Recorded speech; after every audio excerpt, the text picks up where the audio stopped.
യൂട്യൂബിന് വിട. സൂര്യയിലെ എല്ലാ പരമ്പരകളും സംരക്ഷണത്തിന് ശേഷം തികച്ചും സൗജന്യമായി സൺ നെക്സ്റ്റ് ആപ്പ് ഡൗൺലോഡ് ചെയ്യൂ. കണ്ടാസ്വദിക്കാം നിങ്ങളുടെ പ്രിയ പരമ്പരകൾ. ഏട്ടത്തി തന്നെ ഇതിനൊരു തീരുമാനം എടുക്കണം. എത്ര വേണമെന്ന് ഞാൻ പറയുന്നില്ല, ഏട്ടത്തി തന്നെ തീരുമാനിച്ചാൽ മതി. പവിത്രൻ എന്തു പറയുന്നു? ഞാനിപ്പിനി എന്ത് പറഞ്ഞിട്ടെന്താ? എന്റെ ജീവിതത്തിന്റെ പ്രയത്നം മുഴുവൻ വെറുതെ ആയി പോയില്ലേ?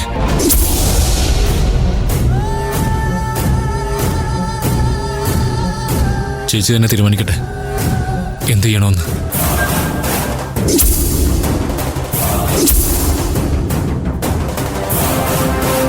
ഈ സ്വത്തുക്കൾ മുഴുവൻ ഉണ്ടാക്കാൻ ഏറ്റവും കൂടുതൽ കഷ്ടപ്പെട്ട ആളാ ഞാൻ. ചേച്ചി പറയുന്ന ഓരോ കാര്യവും അക്ഷരം പ്രതി ഞാൻ നടപ്പിലാക്കിയിട്ടുണ്ട്. അതിനുവേണ്ടി രാപ്പകൽ ഞാൻ കഷ്ടപ്പെട്ടിട്ടുണ്ട്.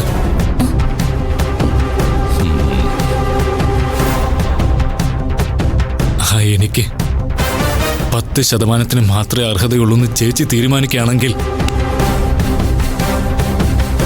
എനിക്കത് മതി.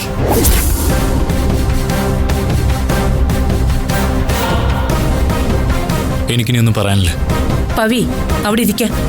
ഇല്ല ചേച്ചി, ഇതിൽ കൂടുതൽ താങ്ങാനുള്ള ശക്തി എനിക്കില്ല. ചേച്ചിയുടെ തീരുമാനം അതെന്തായാലും ഞാൻ അംഗീകരിക്കും. മരണം വരെ അത് അങ്ങനെ തന്നെ ആയിരിക്കും.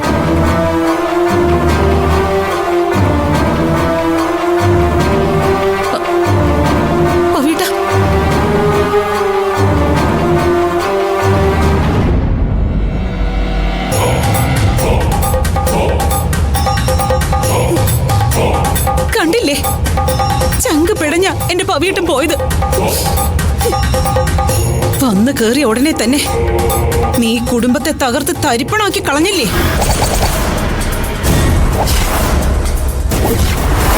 വിശ്വേട്ടൻ ഞങ്ങളോട് ഇതെല്ലാം ചെയ്തു കളഞ്ഞില്ലേ? ഇതിലും ഭേദം ഞങ്ങൾ എങ്ങ് കൊല്ലുന്നതായിരുന്നു.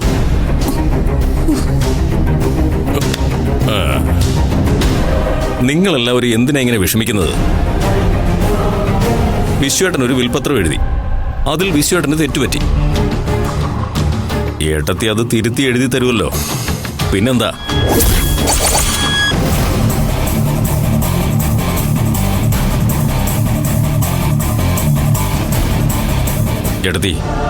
ഏട്ടത്തിയുടെ മറുപടിക്ക് വേണ്ടിയാ ഞങ്ങളെല്ലാവരും കാത്തു നിൽക്കുന്നത്. പറയേട്ടത്തി, ഏട്ടത്തി ഈ വിൽപത്രം തിരുത്തി എഴുതി തരില്ലേ?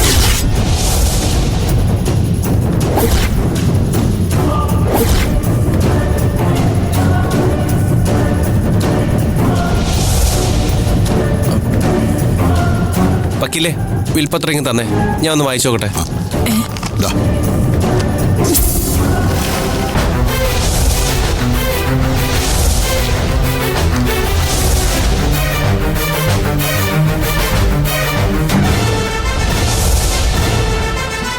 തൽക്കാലം ഈ വിൽപത്രത്തിനെ കുറിച്ച് ഇനി ഈ വീട്ടിൽ ആരും ചർച്ച ചെയ്യണ്ട.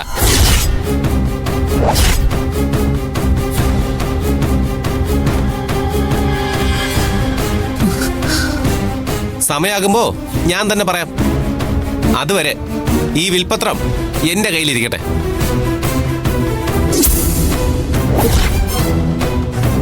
ദർശനേ, വാ.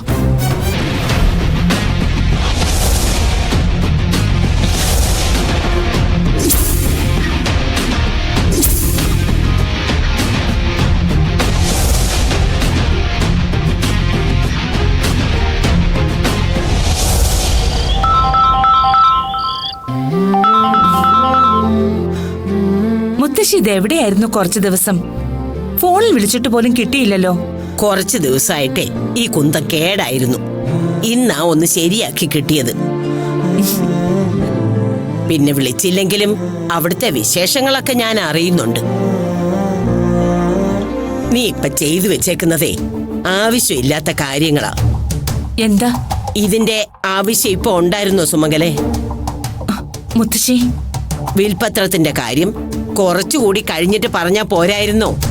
മുത്തശ്ശി, ഇത് എന്റെ തീരുമാനമല്ല, വിശ്വേട്ടന്റെ തീരുമാനമാ. ജീവിച്ചിരിക്കുമ്പോ മനുഷ്യര് പലതും പറയും. മരിച്ചു കഴിഞ്ഞാ പിന്നെ അവർക്ക് അതിന്റെ ഒന്നും ഒരു ഉത്തരവാദിത്വം ഇല്ല. അതിനെ തുടർന്നുണ്ടാകുന്ന ബുദ്ധിമുട്ടുകൾ അറിയുകയും വേണ്ട.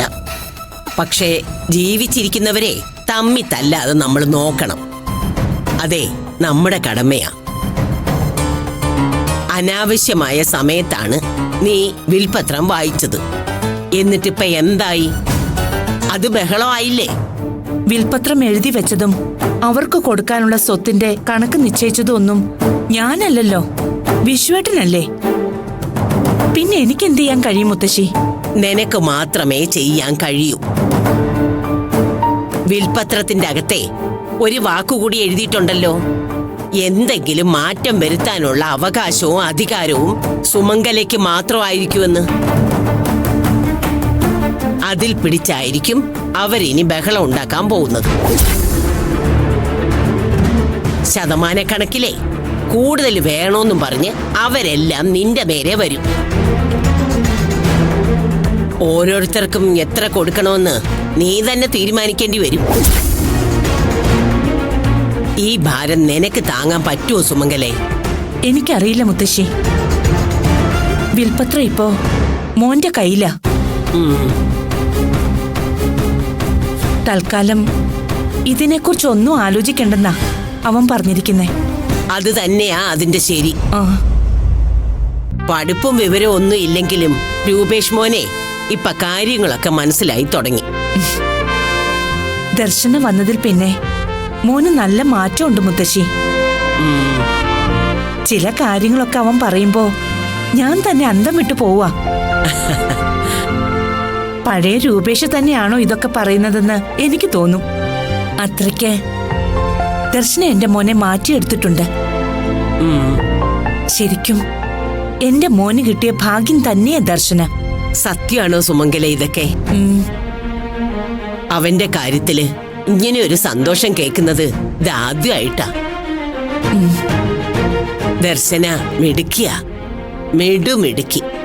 വിൽപത്രം കയ്യിൽ വെച്ചോണ്ട് എല്ലാവരെയും നോക്കിയിട്ട് അവൻ സംസാരിക്കുന്നത് കണ്ടപ്പോ എനിക്ക് വിശ്വട്ടൻ സംസാരിക്കുന്നത് പോലെയാ തോന്നിയത്.